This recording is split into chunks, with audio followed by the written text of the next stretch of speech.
Queridos irmãos e irmãs, que a graça e a paz do Senhor Jesus seja com todos vós. Com muita alegria que estamos aqui, mais uma manhã de domingo, o primeiro culto de domingo que estamos aqui, direto da nossa sala reformada, ajustada, para estarmos transmitindo o culto dessa manhã. Eu quero dizer da minha alegria, porque podemos, através da tecnologia, estar entrando na sua casa. Podemos também, através da transmissão, estarmos juntos, não presencialmente, mas estamos juntos, conectados, através dos recursos que temos à nossa disposição. Meus irmãos e irmãs, a mensagem que eu trago hoje pela manhã é uma mensagem bastante impactante, bastante forte. Eu creio, meus irmãos, que nos dias em que estamos vivendo, precisamos mais do que nunca estarmos atentos ao que vamos ouvir nesta manhã. E eu quero que você tome nota, se você puder ter um caderno ou um bloco de anotações para você anotar, se você puder estar aí acompanhando a mensagem hoje da sua casa, eu tenho certeza que Deus vai falar ao seu coração. O tema que eu vou falar essa manhã é porque ainda precisamos de uma reforma na igreja. Você sabe, ontem, dia 31 de outubro, nós comemoramos 503 anos da Reforma Protestante. No dia 31 de outubro de 1517, o monge agostiniano Martinho Lutero chamou os intelectuais para, junto com ele, na cidade de Wittenberg, ou na Catedral de Wittenberg, estarem debatendo sobre as 95 teses da Reforma, ou 95 teses contra as indulgências e contra o sistema doutrinário da Igreja Católica e as práticas da Igreja imperante. Passados 503 anos desse dia memorável, nossa igreja, ou as igrejas em geral, ainda precisam de reformas, ainda precisam se conectar com a palavra, ainda precisam rever as suas práticas à luz da Escritura, a fim de que corrijam seus desvios doutrinários e acertem as suas práticas eclesiásticas. Por isso, meus irmãos, eu tenho certeza de uma coisa: a mensagem de hoje será extremamente impactante para os dias, para o momento que estamos vivendo. E eu quero já deixar claro aqui que o objetivo da minha mensagem hoje pela manhã não é fazer uma crítica à igreja. Afinal de contas, está em moda falar mal da igreja, falar mal dos evangélicos. Não é essa a minha intenção.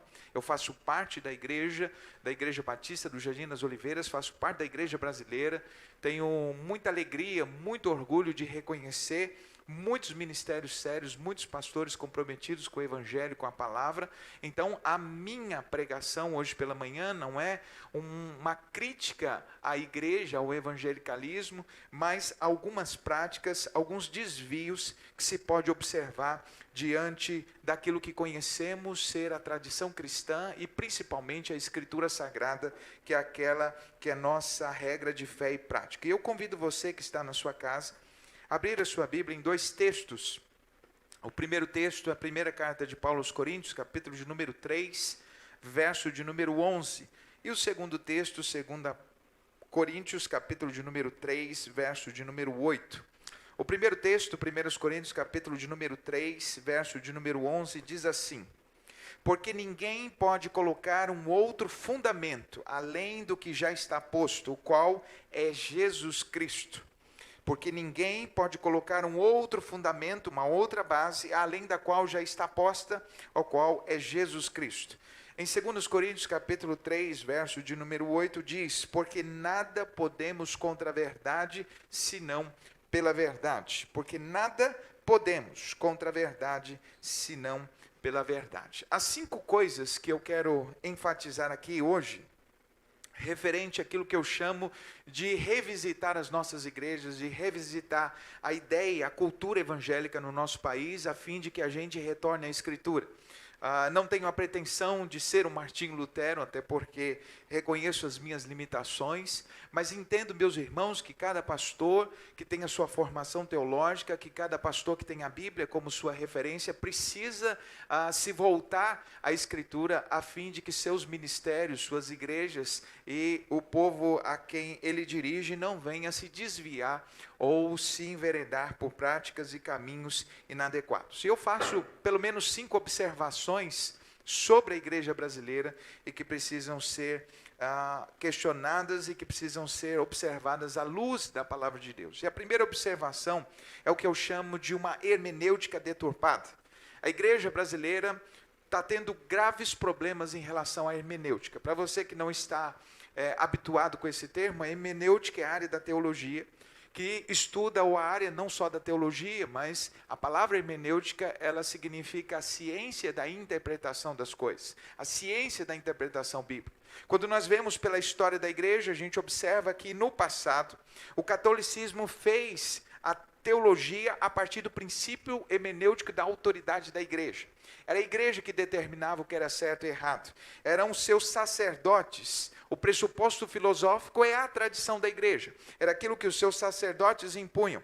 A reforma protestante, liderada por Martinho Lutero, e não apenas por ele, ela teve antecessores, homens que se levantaram e que deram as suas vidas para que o caminho para a reforma fosse observado. Eles tiraram essa autoridade de interpretação bíblica, tiraram essa autoridade de inerrância, esse pressuposto filosófico da mão da igreja e colocou, ou da mão da igreja católica, dos sacerdotes, e colocou a Bíblia na mão de cada um dos crentes, regenerado pelo Espírito Santo. Isso significa que a reforma protestante nos deu então direito a cada cristão ter a Bíblia na mão e a cada um deles, a cada um de nós, temos o direito de conhecermos a Escritura, de examinarmos as Escrituras. Mas eu quero fazer uma observação que o fato de eu ter a Bíblia na mão e de eu ter o direito de examinar as Escrituras, eu não tenho o direito de interpretá-la como eu quero, de interpretá-la, de fazer uma livre interpretação, porque a Bíblia é livre, o acesso à Bíblia é livre, entretanto a interpretação das Escrituras precisa levar em consideração tudo aquilo que foi ensinado nesses 2000 anos de cristianismo. Hoje a gente vê muitas igrejas tendo como referência, como base doutrinária, como base da sua praxis religiosa ou da sua prática religiosa, experiências, sonhos, visões, palavras de seus pastores que acabam tendo a mesma conotação, a mesma autoridade da palavra. E a gente não pode de maneira nenhuma aceitar ou viver dessa forma, porque é muito perigoso. É muito perigoso usarmos como critério de interpretação a visão de um pastor, usarmos como referência de interpretação apenas a tradição da igreja, porque então nós corremos o risco de estarmos nos desviando da Escritura, como aconteceu no passado e como tem acontecido hoje. O que me preocupa como pastor é observar em muitos lugares que outras revelações estão ocupando o lugar da Escritura. Outras pregações pastorais estão sendo levadas em consideração acima da autoridade da Escritura. Agostinho de Hipona, no passado, já nos alertava a respeito disso, porque ele disse o seguinte: a fé vacilará se a autoridade das Escrituras perder a sua força sobre os homens. Precisamos nos render à autoridade da Bíblia, pois ela não pode ser mal conduzida por homens que não têm compromisso com ela.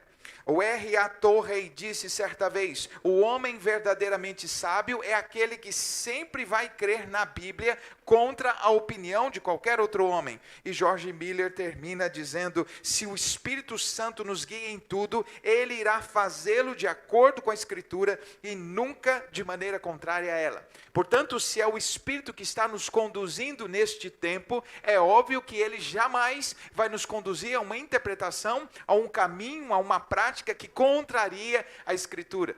Afinal de contas, o mesmo Espírito que inspirou as Escrituras é o mesmo Espírito que compõe a igreja. Por isso, o meu alerta à igreja de hoje, à nossa igreja e às igrejas, é que a gente tome cuidado com a interpretação da Escritura, a fim de que a gente não venha cair no erro de dizer o que a Bíblia não diz, de viver a partir de uma lógica de valores que a Bíblia não nos ensina. Um segundo ponto que eu quero observar aqui é a recatolização contemporânea da igreja. A igreja cristã, na Reforma, houve uma ruptura com a igreja católica. Mas a igreja de hoje, apesar de não estar junto com a igreja católica, nesse sentido, a igreja de hoje está, infelizmente, trazendo alguns princípios culturais e religiosos que eram propícios dessa época. A gente vê, por exemplo, que uma das regras antigas era o fato de que a igreja era dividida entre sacerdote e povo, e clero e leigos. E hoje, infelizmente, a gente vê a mesma coisa. Lutero combateu isso porque Lutero dizia que cada um dos cristãos tem livre acesso a Deus. Nós não precisamos de intermediários. Nós não precisamos de pessoas que nos representem diante de Deus. A Bíblia diz em 1 Pedro 2,9 que nós somos sacerdotes reais, nação santa, povo adquirido.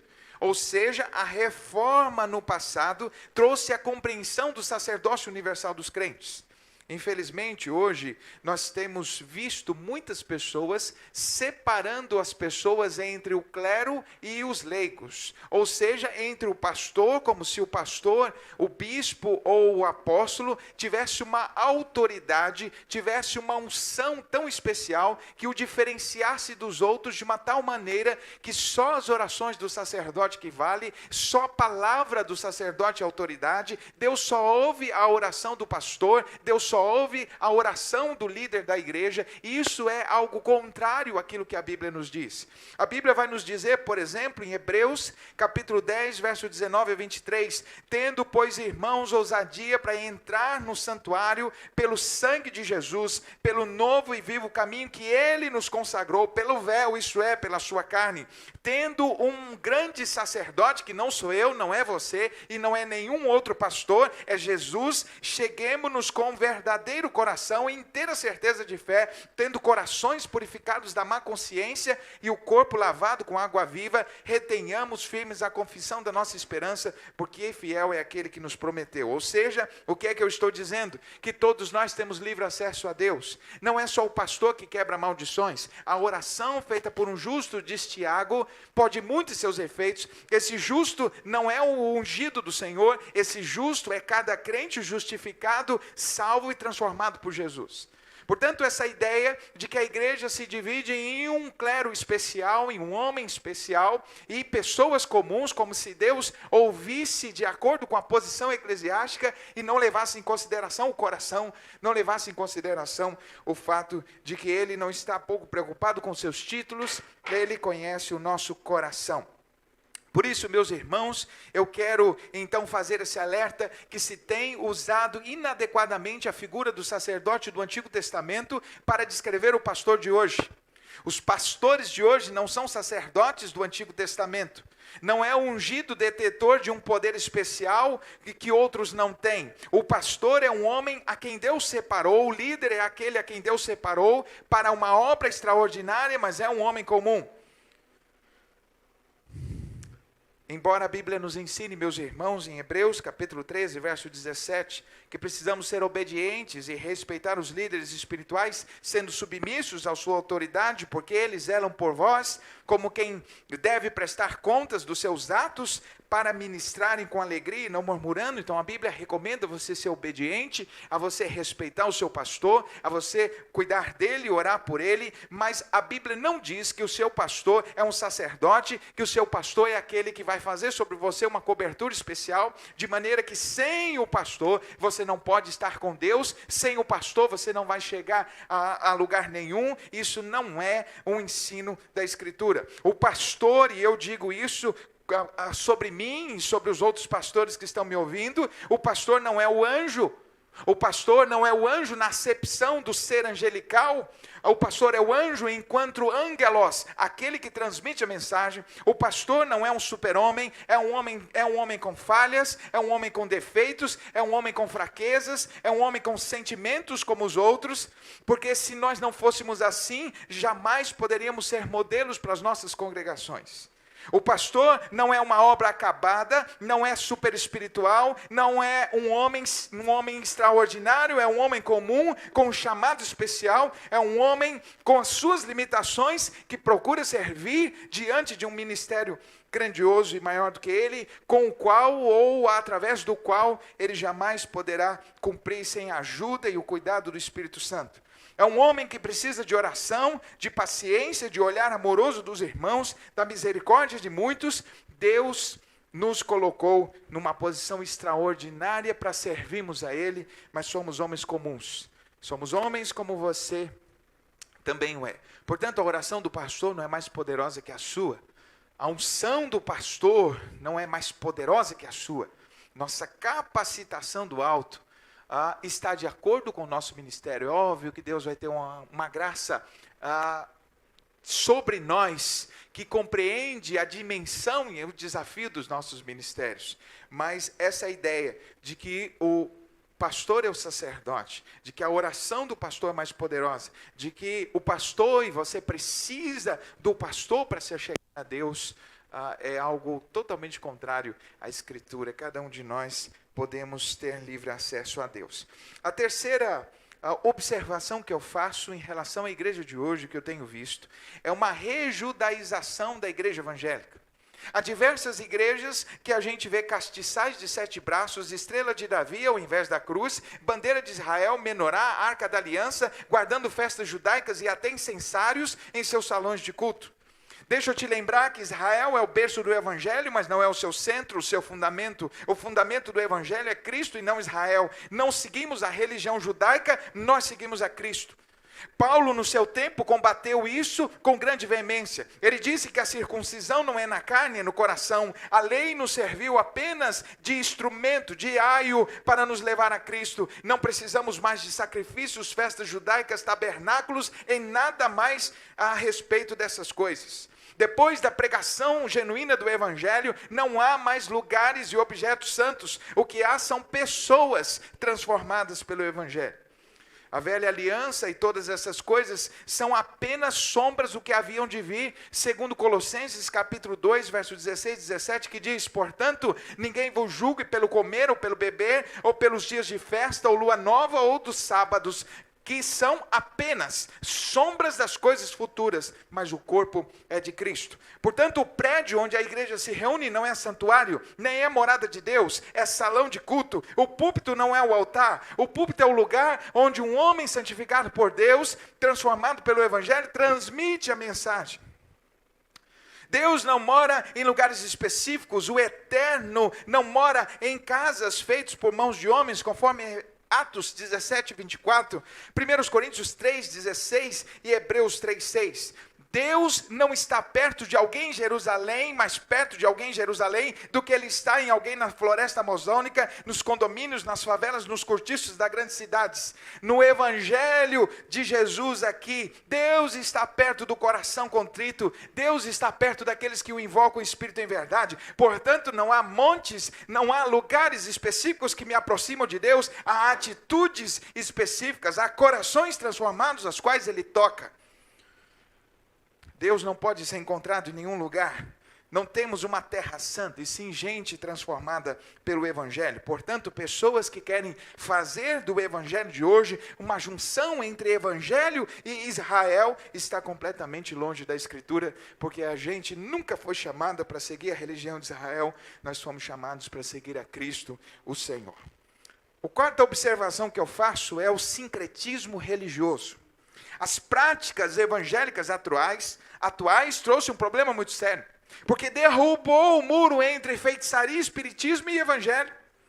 Há muitas igrejas que estão com as suas práticas e nós já não sabemos mais qual é a referência, já não é mais a Bíblia, são os terreiros de macumba, são as práticas do espiritismo incorporadas no evangelho. Em muitos lugares, os cultos parecem qualquer culto, qualquer outra religião, menos a religião evangélica. Nós vemos por aí, Vale de Sal, pessoas trazendo fotos ungidas, roupas e tantas outras coisas. Deus não precisa de uma foto para saber quem é a pessoa. Deus não precisa de nenhuma dessas coisas. Deus não unge carros, casas, carteiras, medalhas, rosas, óleos, sabonetes, vassouras, água, nada disso. Deus não trabalha com unção de coisas. Deus trabalha com unção de pessoas. Quando nós somos transformados pelo Evangelho, Ele santifica tudo que temos.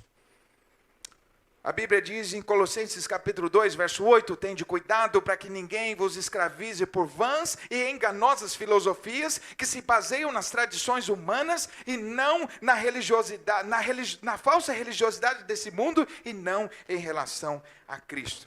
Precisamos tomar cuidado com esse sincretismo religioso, de incorporar essas práticas ao Evangelho. Meus irmãos, quando um oficial romano chegou para Jesus falando que o seu filho estava doente, ele não pediu foto do menino, ele não pediu a roupa do menino, ele não pediu absolutamente nada, ele lançou uma palavra e o menino foi curado. Porque ao contrário de você e eu, que precisamos olhar uma foto e ver uma pessoa para saber quem é, Deus conhece cada ser humano em qualquer parte do planeta. Deus não precisa de intermediários, Deus não precisa de amuletos, Ele não precisa de utensílios, Ele é Senhor sobre tudo e todos. Quando Ele fala, ninguém pode resistir à sua palavra. Portanto, essa ideia de trazer essas práticas para a igreja apenas confundem as pessoas e tornam as pessoas deste mundo pessoas que vão achar que nós somos apenas uma religião como as outras. Tome cuidado. Tome cuidado para que você pregue o Evangelho e não esteja inserido na cultura sincrética, religiosa que nós temos no nosso país, que é baseado em tantas outras coisas. E por fim, eu faço uma observação sobre o recorte teológico na pregação do Evangelho. O que eu quero dizer com isso? O Evangelho hoje não é pregado de maneira integral, ele não aborda temas comprometedores. Pregadores de rosas tiram os espinhos, adocicam a mensagem, ainda que com boa intenção, não estão sendo fiéis ao que estão pregando. Não estão sendo fiéis àquilo que a Bíblia nos ensina. Em Atos capítulo 20, versos 6 e 7, Paulo diz assim: portanto, hoje vos proclamo que estou inocente do sangue de todos, porque jamais vos deixei de ensinar todo o conselho do Senhor. Ezequiel capítulo 2, verso 7 diz, a palavra do Senhor a Ezequiel: mas tu lhes dirás as minhas palavras, quer ouçam, quer deixem de ouvir, porque são casa rebelde. 2 Timóteo 4, versículos de número 1 a 4, Paulo dá uma recomendação a Timóteo. Na presença de Deus e de Cristo Jesus, que há de julgar os vivos e mortos, por sua manifestação e por seu reino, eu os exorto solenemente, pregue a palavra, esteja preparado a tempo e fora de tempo, repreenda, corrige e exorte com toda paciência e doutrina, porque virá o tempo em que não suportarão a sã doutrina, pelo contrário, sentirão coceira em seus ouvidos, segundo seus próprios desejos, juntarão mestres para si mesmos. Eles se recusarão a dar ouvidos à verdade, voltando-se aos mitos. 1 Timóteo capítulo 4, verso 16, Paulo conclui a sua palavra a Timóteo dizendo: portanto, querido filho, tem cuidado de ti mesmo e do teu ensino, porque se fizer isso, preservarás tanto a ti como aqueles que te dão ouvidos. Nós precisamos, meus irmãos, entender que a palavra de Deus precisa ser pregada por completo. Não podemos apenas enfatizar algum atributo de Deus e esquecer dos outros. Deus é amor, mas também é justiça, santidade. E nós precisamos pregar isso, do contrário, não estaremos pregando o Evangelho. Já dizia Agostinho de Hipona, se nós pregamos ou se aceitamos a parte do Evangelho que concordamos e rejeitamos aquilo que discordamos, então não é o Evangelho que seguimos, nós estamos seguindo a nós mesmos. Reverendo Leonard Ravenhill disse certa vez, que se Jesus pregasse o que os pregadores estão pregando hoje, jamais teria sido crucificado.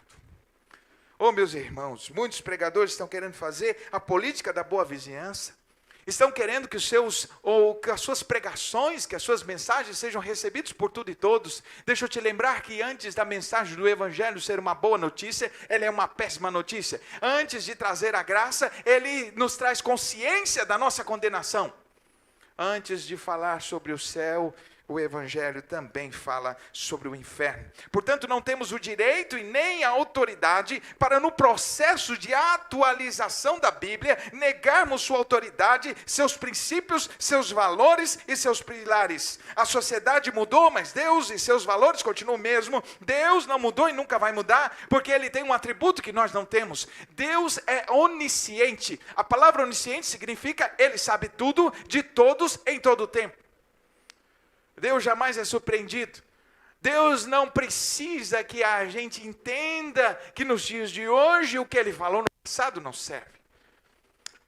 Deus é soberano sobre tudo e todos. Portanto, meus irmãos, precisamos tomar cuidado com as pregações que estamos ouvindo hoje.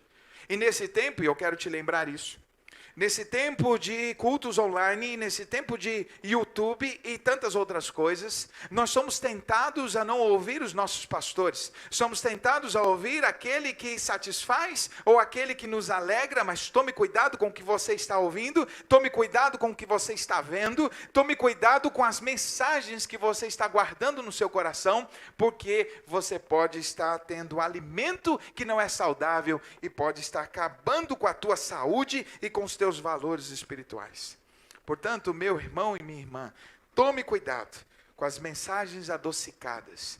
Tome cuidado com as mensagens que falam sobre privilégios, mas não falam sobre responsabilidade. Tome cuidado com as palavras, as mensagens que falam sobre vitórias, mas não falam sobre condições. Tenham cuidado, porque a porta larga e o caminho largo são confortáveis.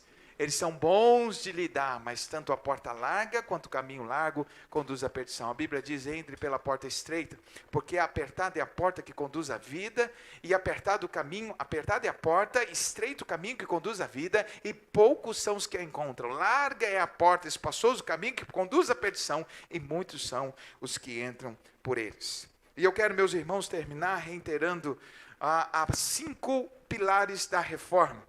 Porque a reforma do século XVI não foi uma inovação da igreja, foi um retorno à doutrina dos apóstolos. Não foi um desvio de rota, como diz Hernandes Dias Lopes, mas uma volta à Escritura. A reforma nos trouxe de volta nos trilhos da verdade, e eu quero falar rapidamente sobre os 5 pilares da reforma que eu gostaria que nós pudéssemos nos voltar hoje a nossa atenção. Primeiro pilar: sola Escritura, só as Escrituras. O primeiro pilar da reforma que nós precisamos retornar hoje é a singularidade das Escrituras. Meu irmão, o teólogo alemão Vance Havner disse certa vez: a palavra de Deus, ou ela é absoluta, ou ela é obsoleta. Nós precisamos nos lembrar que o sola Escritura acentua que a Escritura é nossa única regra de fé e prática, e que devemos rejeitar peremptoriamente, ou seja, definitivamente, qualquer doutrina que não esteja fundamentada na palavra de Deus. Por mais sábio, por mais inteligente, por mais influente que seja o pregador, qualquer doutrina que ele colocar fora da Escritura está longe de ser uma doutrina de Deus, está longe de ser aquilo proposto pela Escritura. Nós não podemos acrescentar nada à Escritura, nem retirar dela coisa alguma. A palavra de Deus é inspirada, é inerrante, é infalível, é suficiente. Sua origem é humana, não é divina. É inerrante quanto ao seu conteúdo, infalível quanto às suas profecias e suficiente quanto ao seu propósito. A sua mensagem é atualíssima. A Bíblia diz, meus irmãos, que a sua mensagem, a mensagem da palavra de Deus, é apta para inspirar, para corrigir, para instruir, não só no tempo do passado, mas em qualquer tempo.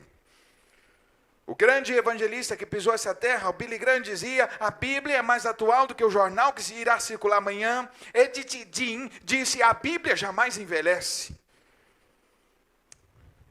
Eu gosto, meus irmãos, especialmente da frase de John Blanchard, quando disse: a autoridade da Bíblia não provém da capacidade de seus autores humanos, mas do caráter e da onisciência do seu autor divino.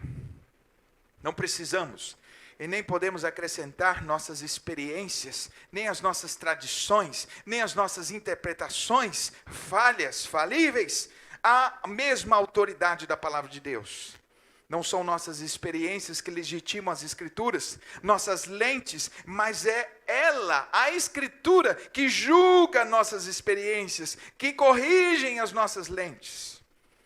Como diz Charles Spurgeon, a Bíblia fala no tom da voz de Deus. Alexander McLaren disse certa vez: aquele que tem o Espírito no coração e as Escrituras na mão, tem tudo o que precisa. E termino com a frase de João Calvino, quando disse: o Senhor não brilha sobre nós, exceto quando tornamos a sua palavra como a nossa luz, aquela que ilumina o caminho, indicando, meus irmãos, o Salmo 119, 105, que diz: lâmpada para os meus pés é a sua palavra e luz para os nossos caminhos. O segundo pilar da reforma do passado e que precisamos trazer para a gente é a ideia do sola gratia, a segurança pela graça. Efésios 2, ou a singularidade da graça, Efésios 2, 8 e 9 diz: pela graça sois salvos por meio da fé. Isso não vem de vós, é dom de Deus. Não vem de obras, para que ninguém se glorie. O conhecido sola graça destaca que não somos salvos pelas obras que fazemos para Deus, é pela graça, é pela obra redentora de Evangelho, que diz que nós alcançamos nossa salvação por meio de obras, de ações, de indulgências, por meio de sacrifícios, por meio de benesses, por meio de qualquer outra coisa que não seja a graça, o favor imerecido dado por Deus a nós. É uma mensagem falha do Evangelho. Aliás, conta-se que estavam se reunidos muitos teólogos, muitos escritores, conversando a respeito do que poderia ser a palavra, ou a doutrina, ou a expressão mais singular do Evangelho. E algumas pessoas sugeriram várias coisas, até que um homem sugeriu que a mensagem e a palavra mais especial do Evangelho não é outra, senão a palavra graça. Porque não existe graça na religião, não existe graça nos outros sistemas religiosos. Todos eles falam do que você pode fazer por Deus, mas o Evangelho fala do que Ele fez por nós. Por isso, nós precisamos confiar na graça e nos apoiar na graça. A terceira razão pela qual o terceiro pilar da reforma é a sola fide, singularidade da fé. Conhecido como sola fide, enfatiza que a salvação é recebida por meio da fé, não de obras. Mais uma vez, nós somos justificados pela fé. Romanos 5:1 diz: pela fé, somos justificados pela fé, nós temos, portanto, paz com Deus. Não somos aceitos por Deus por causa das nossas obras, somos aceitos por Deus por causa dos seus méritos, não dos nossos. Mas nós temos acesso à graça gratuita, à salvação gratuita por Deus, por meio da fé. E lembre-se que quando eu falo sobre salvação gratuita, eu não estou dizendo que ela é barata, eu não estou dizendo que ela não custou nada. Eu estou dizendo que ela é oferecida a nós gratuitamente, porque outro que não nós pagou o preço dessa salvação.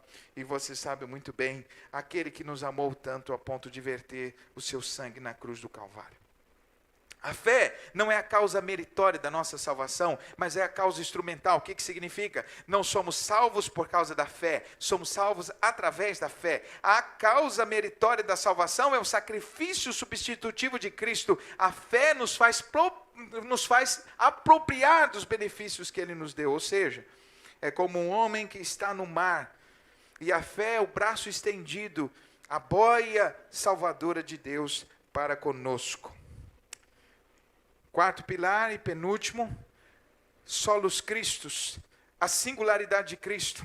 A igreja romana enalteceu o Papa como sendo cabeça da igreja, representante de todo o terreno e autoridade na esfera celestial. Também Maria e os santos e outros mediadores, mas a Bíblia diz que ninguém pode colocar um outro fundamento a não ser o que está posto, o qual é Cristo Jesus. O próprio Jesus disse: não há outro meio, outro caminho que não eu. João 14,6 diz: eu sou o caminho, a verdade e a vida, ninguém vem ao Pai senão por mim. Atos capítulo 4, verso 11 diz: e não há salvação em nenhum outro, porque debaixo do céu nenhum outro nome há dado entre os homens pelo qual devamos ser salvos. Qualquer religião que coloque Cristo e mais qualquer outra coisa é uma religião falsa, segundo a Escritura, porque Ele é suficiente. Jesus é o único Salvador, não há outro meio, não há outro nome, não há outro recurso, não há outro caminho. Jesus é o único Senhor do universo, é o único que vai te conduzir ao Pai. Ninguém vai ao Pai seguindo religião, nós vamos a Deus por meio de Jesus. E por fim, a singularidade da glória de Deus. Sole Dio Deo Gloria. Destaca que tudo foi criado por Deus e existe para Deus. E aqui eu quero enfatizar e encerro.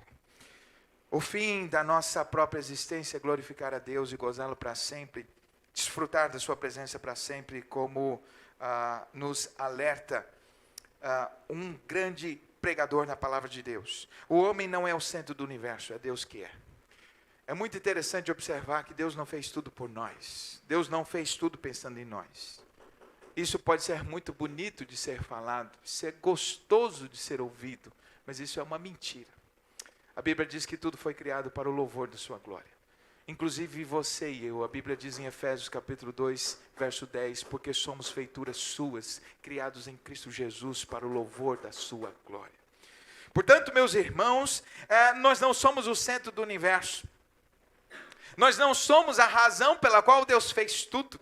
Nós não somos aqueles por meio de quem nós não representamos a fraqueza de Deus, nós não representamos aquele por meio de quem Deus faz todas as coisas, Deus pensa na gente o tempo todo. Essa ideia pode ser uma ideia bacana, mas não é uma ideia do Evangelho.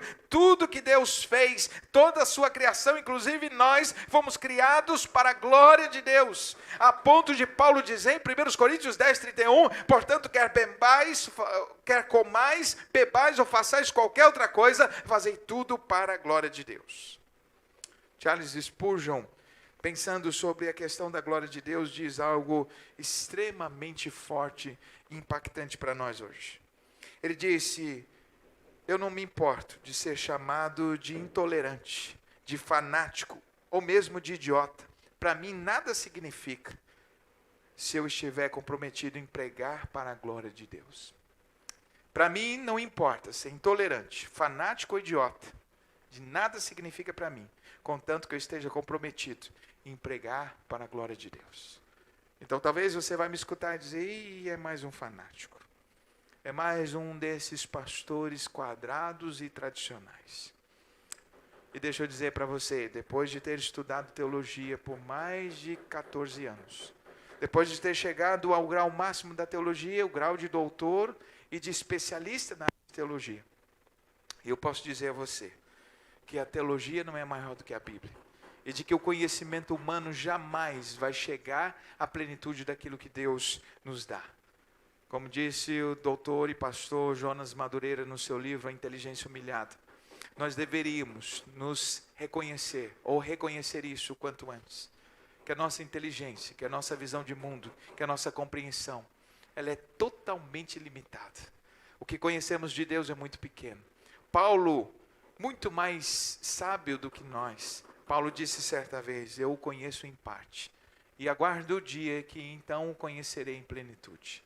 Portanto, meu irmão, meu pastor que está ouvindo e aqueles que estão acompanhando, sejamos humildes e reconhecer que por mais brilhante que as pessoas possam nos julgar, por mais aplausos que a gente possa receber, por mais inovador que seja a nossa pregação, não temos o direito e nem a autoridade de poder pegar a Escritura e dizer que ela não serve mais. Não temos o direito de interpretar a Escritura a partir da hermenêutica do nosso tempo. Precisamos entender o que Deus disse para então traduzir a mensagem para o nosso tempo.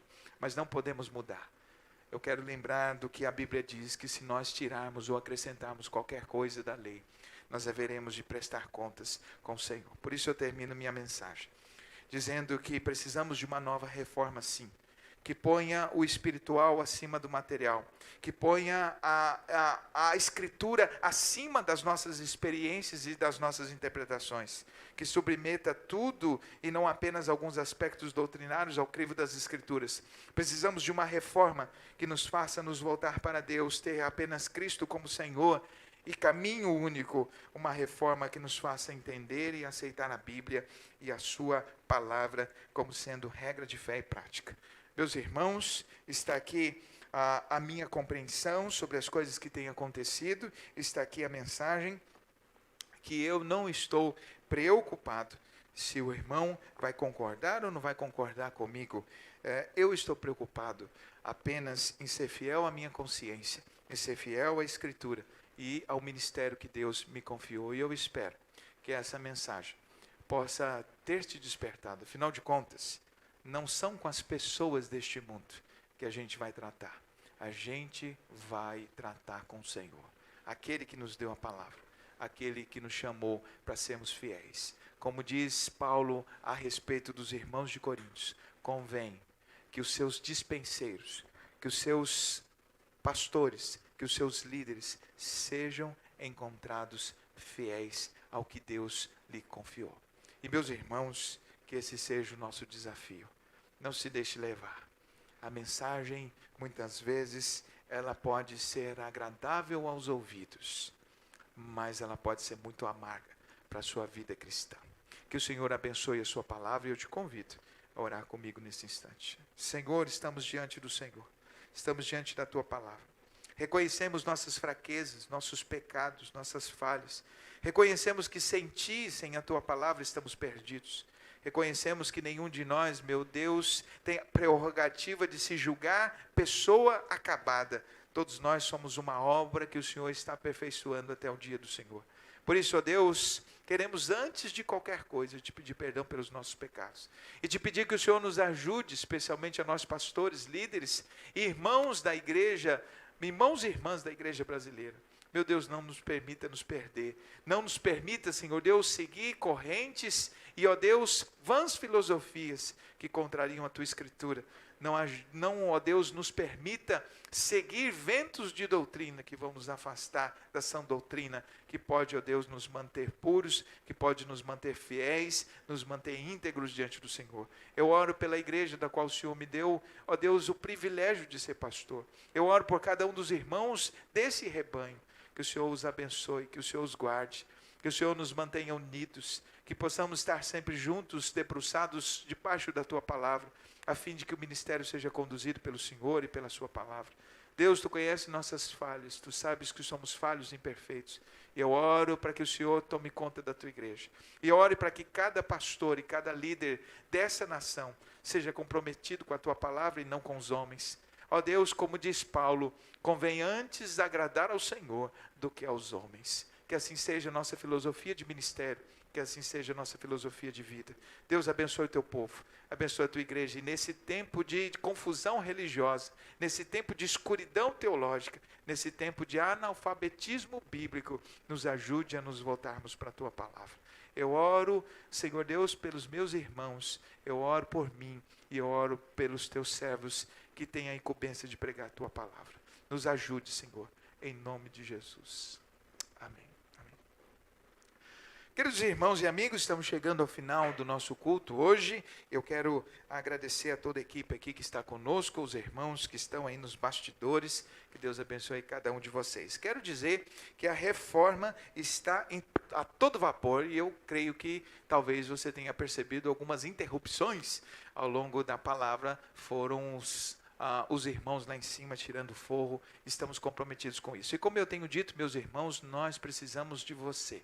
Eu preciso de você que é membro da igreja, para que você esteja junto conosco, com uma pastoral que eu escrevi para essa semana, depois você atente para isso. Nós precisamos estar ombro a ombro, orando por essa obra, contribuindo e mais do que tudo, estamos dispostos. Nosso intuito não é apenas uma reforma da parte externa, nós não queremos apenas que o templo fique bonito, nós queremos uma reforma estrutural, queremos uma reforma em nossos ministérios, em nossas vidas, queremos uma reforma do nosso jeito de pensar igreja, não no sentido de trazer coisas novas, mas no sentido de fazer o que a gente não tem feito, de colocar em prática aquilo que Deus nos chamou para fazer e que muitas vezes a gente tem se desviado. Então eu te convido a fazer parte, juntamente comigo, desse novo tempo de Deus na nossa vida. Eu creio, meus irmãos, com todo o meu coração, que o melhor de Deus ainda está por vir.